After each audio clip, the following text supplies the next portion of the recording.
اللہ کے نام سے شروع جو بڑا مہربان نہایت رحم کرنے والا ہے۔ سورہ آل عمران کی آیت نمبر 48 سے 102 تک کا اردو ترجمہ۔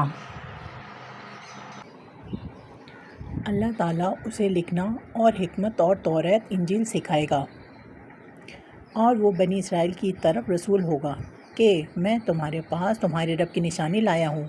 میں تمہارے لیے پرندے کی شکل کی طرح مٹی کا پرندہ بناتا ہوں، پھر اس میں پھونک مارتا ہوں تو وہ اللہ تعالیٰ کے حکم سے پرندہ بن جاتا ہے، اور اللہ تعالیٰ کے حکم سے میں مادرزاد اندھے کو اور کوڑھی کو اچھا کر دیتا ہوں اور مردوں کو زندہ کرتا ہوں، اور جو کچھ تم کھاؤ اور جو اپنے گھروں میں ذخیرہ کرو میں تمہیں بتا دیتا ہوں۔ اس میں تمہارے لیے بڑی نشانی ہے اگر تم ایمان لانے والے ہو۔ اور میں توریت کی تصدیق کرنے والا ہوں جو میرے سامنے ہے، اور میں اس لیے آیا ہوں کہ تم پر بعض وہ چیزیں حلال کروں جو تم پر حرام کر دی گئی ہیں، اور میں تمہارے پاس تمہارے رب کی نشانی لایا ہوں، اس لیے تم اللہ سے ڈرو اور میری فرمانبرداری کرو۔ یقین مانو میرا اور تمہارا رب اللہ ہی ہے، تم سب اسی کی عبادت کرو، یہی سیدھی راہ ہے۔ مگر جب حضرت عیسیٰ علیہ السلام نے ان کا کفر محسوس کر لیا تو کہنے لگے، اللہ تعالیٰ کی راہ میں میری مدد کرنے والا کون کون ہے؟ حواریوں نے جواب دیا کہ ہم اللہ تعالیٰ کی راہ میں مددگار ہیں، ہم اللہ تعالیٰ پر ایمان لائے اور آپ گواہ رہیے کہ ہم تابعدار ہیں۔ اے ہمارے پالنے والے معبود، ہم تیری اتاری ہوئی وحی پر ایمان لائے اور ہم نے تیرے رسول کی اتباع کی، پس تو ہمیں گواہوں میں لکھ لے۔ اور کافروں نے مکر کیا اور اللہ تعالیٰ نے بھی مکر خفیہ تدبیر کی، اور اللہ تعالیٰ سب خفیہ تدبیر کرنے والوں سے بہتر ہے۔ جب اللہ تعالیٰ نے فرمایا کہ اے عیسیٰ میں تجھے پورا لینے والا ہوں اور تجھے اپنی جانب اٹھانے والا ہوں اور تجھے کافروں سے پاک کرنے والا ہوں اور تیرے تابعداروں کو کافروں کے اوپر غالب کرنے والا ہوں قیامت کے دن تک، پھر تم سب کا لوٹنا میری ہی طرف ہے، میں ہی تمہارے آپس کے تمام تر اختلافات کا فیصلہ کروں گا۔ پھر کافروں کو تو میں دنیا اور آخرت میں سخت تر عذاب دوں گا اور ان کا کوئی مددگار نہ ہوگا، لیکن ایمان والوں اور نیک اعمال والوں کو اللہ تعالیٰ ان کا ثواب پورا دے گا، اور اللہ تعالیٰ ظالموں سے محبت نہیں کرتا۔ یہ جسے ہم تیرے سامنے پڑھ رہے ہیں آیتیں ہیں اور حکمت والی نصیحت ہے۔ اللہ تعالیٰ کے نزدیک عیسیٰ علیہ السلام کی مثال ہو بہو آدم علیہ السلام کی مثال ہے، جسے مٹی سے بنا کر کے کہہ دیا کہ ہو جا، پس وہ ہو گیا۔ تیرے رب کی طرف سے حق یہی ہے، خبردار شک کرنے والوں میں نہ ہونا، اس لیے کہ جو شخص آپ کے پاس اس علم کے آ جانے کے بعد بھی آپ سے اس میں جھگڑے تو آپ کہہ دیں کہ آؤ ہم تم اپنے اپنے فرزندوں کو اور ہم تم اپنی اپنی عورتوں کو اور ہم تم خاص اپنی اپنی جانوں کو بلا لیں، پھر ہم عاجزی کے ساتھ التجا کریں اور جھوٹوں پر اللہ کی لعنت کریں۔ یقیناً صرف یہی سچا بیان ہے اور کوئی معبود برحق نہیں بجز اللہ تعالیٰ کے، اور بے شک غالب اور حکمت والا اللہ تعالیٰ ہی ہے۔ پھر بھی اگر قبول نہ کریں تو اللہ تعالیٰ بھی صحیح طور پر فسادیوں کو جاننے والا ہے۔ آپ کہہ دیجئے کہ اے اہل کتاب، ایسی انصاف والی بات کی طرف آؤ جو ہم میں تم میں برابر ہے کہ ہم اللہ تعالیٰ کے سوا کسی کی عبادت نہ کریں، نہ اس کے ساتھ کسی کو شریک بنائیں، نہ اللہ تعالیٰ کو چھوڑ کر آپس میں ایک دوسرے کو ہی رب بنائیں۔ پس اگر وہ منہ پھیر لیں تو تم کہہ دو کہ گواہ رہو، ہم تو مسلمان ہیں۔ اے اہل کتاب، تم ابراہیم کی بابت کیوں جھگڑتے ہو، حالانکہ توریت اور انجیل تو ان کے بعد نازل کی گئیں؟ کیا تم پھر بھی نہیں سمجھتے؟ سنو، تم لوگ اس میں جھگڑ چکے جس کا تمہیں علم تھا، پھر اب اس بات میں کیوں جھگڑتے ہو جس کا تمہیں علم ہی نہیں، اور اللہ تعالیٰ جانتا ہے تم نہیں جانتے۔ ابراہیم تو نہ یہودی تھے نہ نصرانی، بلکہ وہ تو یک طرفہ خالص مسلمان تھے، وہ مشرک بھی نہ تھے۔ سب لوگوں سے زیادہ ابراہیم سے نزدیک تر وہ لوگ ہیں جنہوں نے ان کا کہا مانا، اور یہ نبی اور جو لوگ ایمان لائے، مومنوں کا ولی اور سہارا اللہ ہی ہے۔ اہل کتاب کی ایک جماعت چاہتی ہے کہ تمہیں گمراہ کر دیں، دراصل وہ خود اپنے آپ کو گمراہ کر رہے ہیں اور سمجھتے نہیں۔ اے اہل کتاب، تم باوجود قائل ہونے کے پھر بھی دانستہ اللہ کی آیت کا کیوں کفر کر رہے ہو؟ اے اہل کتاب، باوجود جاننے کے حق و باطل کو کیوں خلط ملط کر رہے ہو اور کیوں حق کو چھپا رہے ہو؟ اور اہل کتاب کی ایک جماعت نے کہا، جو کچھ ایمان والوں پر اتارا گیا ہے اس پر دن چڑھے تو ایمان لاؤ اور شام کے وقت کافر بن جاؤ، تاکہ یہ لوگ بھی پلٹ جائیں، اور سوائے تمہارے دین پر چلنے والوں کے اور کسی کا یقین نہ کرو۔ آپ کہہ دیجئے کہ بے شک ہدایت تو اللہ ہی کی ہدایت ہے، اور یہ بھی کہتے ہیں کہ اس بات کا بھی یقین نہ کرو کہ کوئی اس جیسا دیا جائے جیسا تم دیے گئے ہو، یا یہ کہ یہ تم سے تمہارے رب کے پاس جھگڑا کریں گے۔ آپ کہہ دیجئے کہ فضل تو اللہ تعالیٰ ہی کے ہاتھ میں ہے، وہ جسے چاہے اسے دے، اللہ تعالیٰ وسعت والا اور جاننے والا ہے۔ وہ اپنی رحمت کے ساتھ جسے چاہے مخصوص کر لے، اور اللہ تعالیٰ بڑا فضل والا ہے۔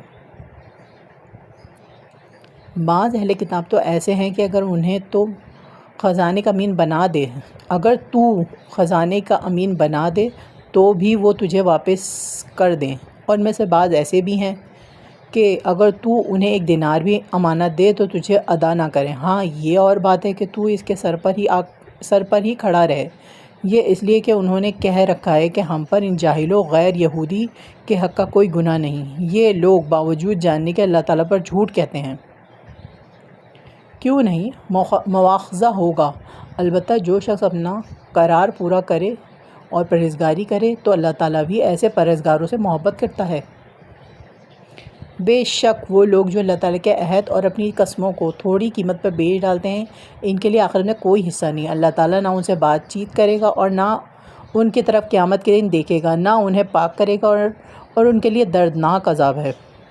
یقیناً ان میں ایسا گروہ بھی ہے جو کتاب پڑھتے ہوئے اپنی زبان مروڑتا ہے تاکہ تم اسے کتاب ہی کی عبارت خیال کرو، حالانکہ دراصل وہ کتاب میں سے نہیں، اور یہ کہتے بھی ہیں کہ وہ اللہ تعالیٰ کی طرف سے ہے، حالانکہ دراصل وہ اللہ کی طرف سے نہیں، وہ تو دانستہ اللہ تعالیٰ پر جھوٹ بولتے ہیں۔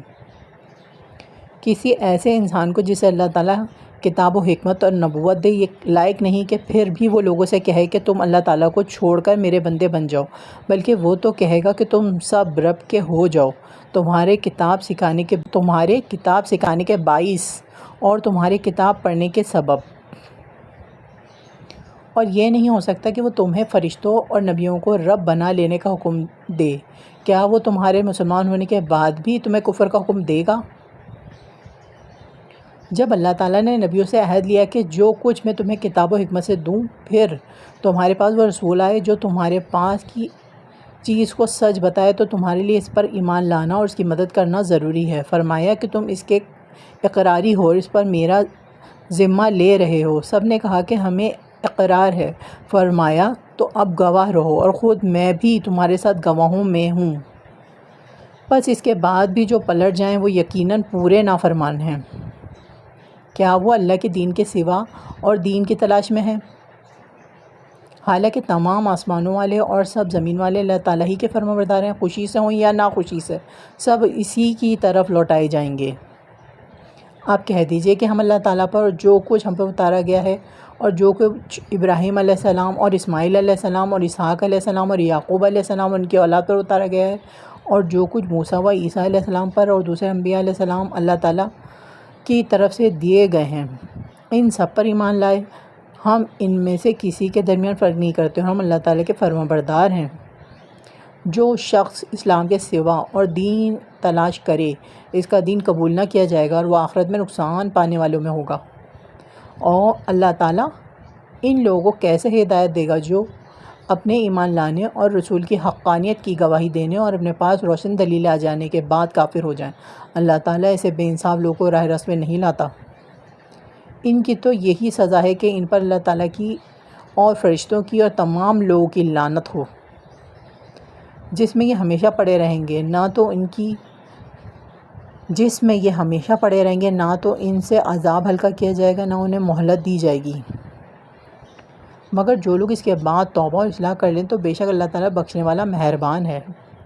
بے شک جو لوگ اپنے ایمان لانے کے بعد کفر کریں پھر کفر میں بڑھ جائیں، ان کی توبہ ہرگز قبول نہ کی جائے گی، یہی گمراہ لوگ ہیں۔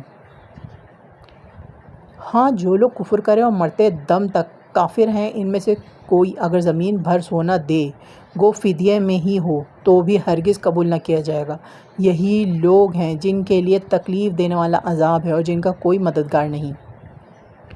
جب تک تم اپنی پسندیدہ چیز سے اللہ تعالیٰ کی راہ میں خرچ نہ کرو گے ہرگز بھلائی نہ پاؤ گے، اور تم جو خرچ کرو اسے اللہ بخوبی جانتا ہے۔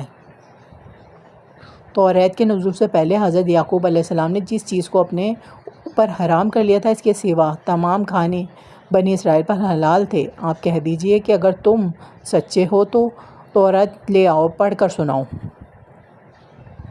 اس کے بعد بھی جو لوگ اللہ تعالیٰ پر جھوٹ بہتان باندھیں وہی ظالم ہیں۔ کہہ دیجئے کہ اللہ سچا ہے، تم سب ابراہیم حنیف کے ملت کی پیروی کرو جو مشرک نہ تھے۔ اللہ تعالیٰ کا پہلا گھر جو لوگوں کے لیے مقرر کیا گیا وہی ہے جو مکہ شریف میں ہے، جو تمام دنیا کے لیے برکت اور ہدایت والا ہے، جس میں کھلی کھلی نشانیاں ہیں، مقام ابراہیم ہے، اس میں جو آ جائے امن والا ہو جاتا ہے۔ اللہ تعالیٰ نے ان لوگوں پر جو اس طرف کی راہ پا سکتے ہوں اس گھر کا حج فرض کر دیا ہے، اور جو کوئی کفر کرے تو اللہ تعالیٰ اس سے بلکہ تمام دنیا سے بے پرواہ ہے۔ آپ کہہ دیجئے کہ اہل کتاب تم اللہ تعالیٰ کی آیتوں کے ساتھ کفر کیوں کرتے ہو؟ جو کچھ تم کرتے ہو اللہ تعالیٰ اس پر گواہ ہے۔ ان اہل کتاب سے کہو کہ تم اللہ تعالیٰ کی راہ سے لوگوں کو کیوں روکتے ہو اور اس میں عیب ٹٹولتے ہو حالانکہ تم خود شاہد ہو اللہ تعالیٰ تمہارے اعمال سے بے خبر نہیں۔ اے ایمان والو، اگر تم اہل کتاب کی کسی جماعت کی باتیں مانو گے تو وہ تمہیں تمہارے ایمان لانے کے بعد مرتد کافر بنا دیں گے۔ گو یہ ظاہر ہے کہ تم کیسے کفر کر سکتے ہو باوجود کہ تم پر اللہ تعالیٰ کی آیتیں پڑھی جاتی ہیں اور تم میں رسول صلی اللہ علیہ وسلم موجود ہیں۔ جو شخص اللہ تعالیٰ کے دین کو مضبوط تھام لے تو بلا شبہ اسے راہ راست دکھا دی گئی۔ اے ایمان والو، اللہ تعالیٰ سے اتنا ڈرو جتنا اسے ڈرنا چاہیے، اور دیکھو مرتے دم تک مسلمان ہی رہنا۔